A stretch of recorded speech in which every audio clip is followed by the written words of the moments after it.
What are we doing here? And where are we gonna go? It's like we just woke up one morning, and then it's welcome to the show. Don't ask any questions, just go with the flow. Make as much money as you can, and try your best not to get broke. Copy everything you see on the TV, from the hairstyles to the clothes, and don't think too often, just do exactly as you're told. And if you ever get confused, then just turn towards the alcohol. You'll still hear your thoughts, then just turn up the radio as you learn to live a lifestyle of drugs, sex, and rock and roll. But in all honesty, I just need to know, is there more to the cycle than growing and getting old? Living and dying just to leave behind a happy home and a whole lot of property that somebody else is going to own. I just really need to know before the casket's closed, 'cause I'm not willing to gamble with my soul, nor am I ready to take any chances. These are just simple life questions, and I'm just searching for some answers. Like, what are we doing here? And what is our purpose?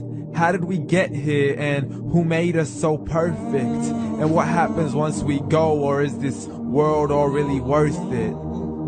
Questions we don't answer because apparently we don't really have to. There's no purpose to this life and our existence is merely natural. Then in that case, please let me ask you, did you create yourself, or was it somebody else who had fashioned you? 'Cause you're a being that's impeccable, faultless and unparalleled. You're a product of supreme intelligence, and I'm merely being rational.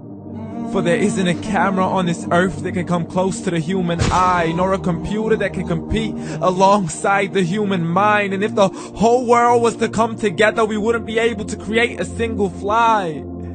So many signs, yet we still deny. As science tries to justify that all this could come from none, when it's a simple sum. 0 plus 0 plus 0 cannot possibly ever give you 1. So from where did all this order come? For everything has its origins, a maker, a creator of its own. I mean, the only reason you're watching this video is because somebody had to press upload. So we can believe in the Big Bang, but I'd rather believe in He who caused it to explode. Allah, the creator of everything along with every single soul.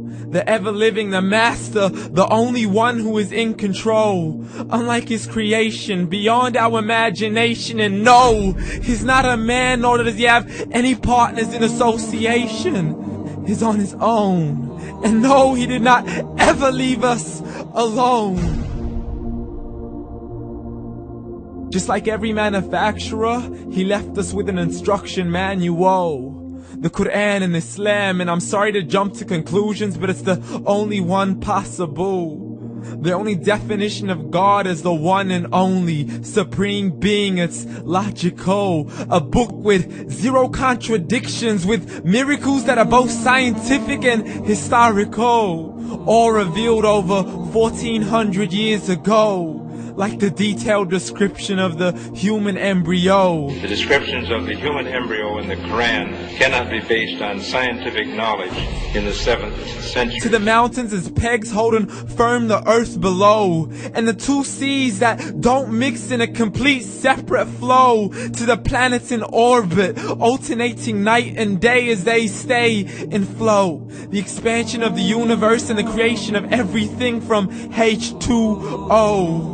To the stories of the past and the preservation of Pharaoh. To identifying the lowest point in the land where Persia defeated Rome. The gushing fluid that created man in the glands between the ribs and the backbone. And not a word has changed, it's still the same. So please explain how all this was known over 1400 years ago. To a man who couldn't read or write, as he would recite whatever the angels spoke. And if you still don't believe, please try to come up with something that's even close. But you can't, so we took God as a mockery and his messengers as a joke. Muhammad could not read or write.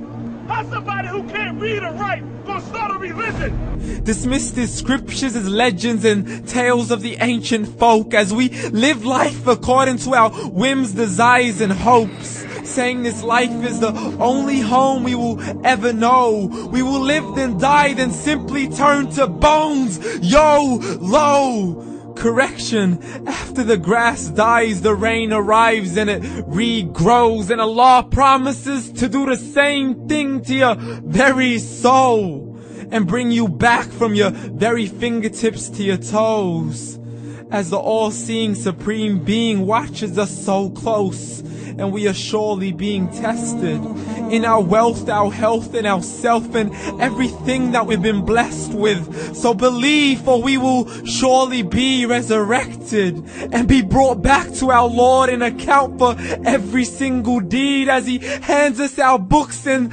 orders us to read. From the bad to the good and everything in between. You yourself are sufficient for your own accountability, so don't be mad at me. You are the one who thought He wouldn't come back to me. I gave you a whole life long to search after me, but you were busy in all that which was temporary. So read, and glad tidings to all those who believed. And if you disbelieve, read. And don't let that day be the first day you find out what your life really means. Read.